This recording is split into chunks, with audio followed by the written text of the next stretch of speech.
Today, we're cracking open a book that's basically become the operating manual for leaders in Silicon Valley and, really, everywhere else.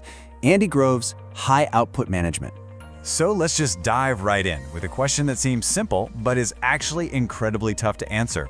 How do you measure a manager's work? I mean, really. Is it about how many hours they're in the office? How many meetings they attend? How busy they look? You know, most of us instinctively look at the stuff on the left. The meetings, the reports, the never-ending stream of emails. We see all that activity and we think, wow, they must be a great manager. But Andy Grove comes along and says, nope, that's completely backward. He argues all of that is just noise. The only thing that truly matters is what's on the right, the results, the output of your team. And that simple idea brings us to the absolute core of his book. Grove's entire philosophy is built on this one powerful, kind of radical idea that totally redefines what it even means to be an effective manager. And here it is, laid out with that classic engineering precision. A manager's output isn't what you do. It's the output of your team, plus the output of the other teams you influence. It's not just about your direct reports, it's about your impact on the entire system. That is a huge redefinition of the job. So, to put it another way, your success as a manager is measured by your team's collective achievement.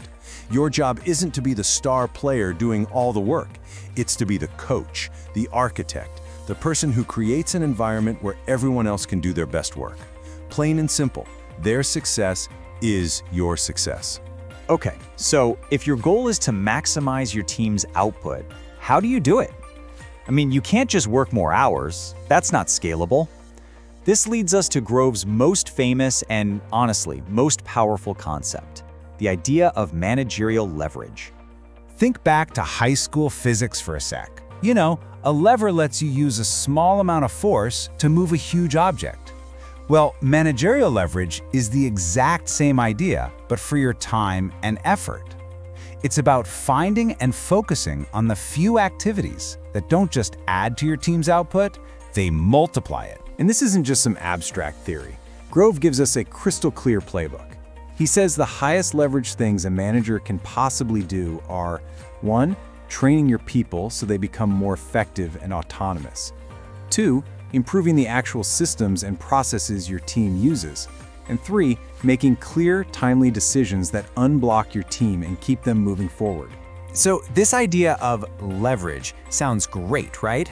But what does it actually look like on your calendar on a random Tuesday morning? Well, that's the beauty of Grove's work. He doesn't just give you principles, he gives you a whole toolkit to put them into practice. Okay, take the most common management tool there is, the one-on-one meeting. Grove completely flips the script on it. He says it should never be just a status update for the manager. No way. He says it's the employees' meeting. The purpose is coaching, removing roadblocks, and building that crucial foundation of trust. That shift in purpose is a huge, high-leverage activity. Another key tool is his framework for making decisions. Being an engineer, Grove was all about data, but he was also a pragmatist. He knew you almost never have perfect information. So his approach is super practical. Use the best data you have, make a decision quickly, and then, and this is the important part, learn and iterate based on what happens. A good decision today is way better than a perfect one next week. So we've covered these powerful core concepts. But let's be real for a minute. This book was written in 1983, so why are we still talking about it? How can a book from the age of big hair and cassette tapes still be essentially the rule book for Silicon Valley? Well, its journey really tells the whole story. It started at Intel during the birth of the microchip. Then, it was adopted as the core management text at Google during their insane hypergrowth phase.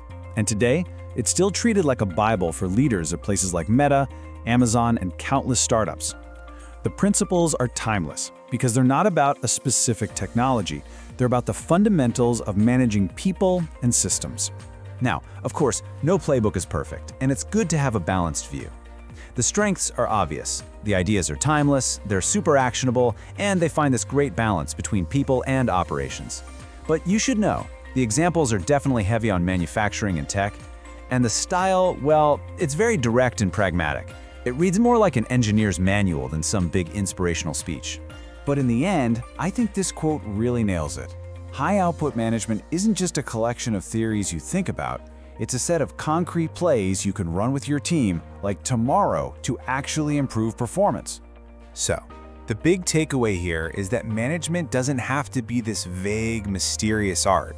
It can be a systematic, high-leverage practice. And so we want to leave you with a question to take from this explainer and apply to your own work. Based on everything we've talked about, what is the single highest leverage thing you can do for your team this week?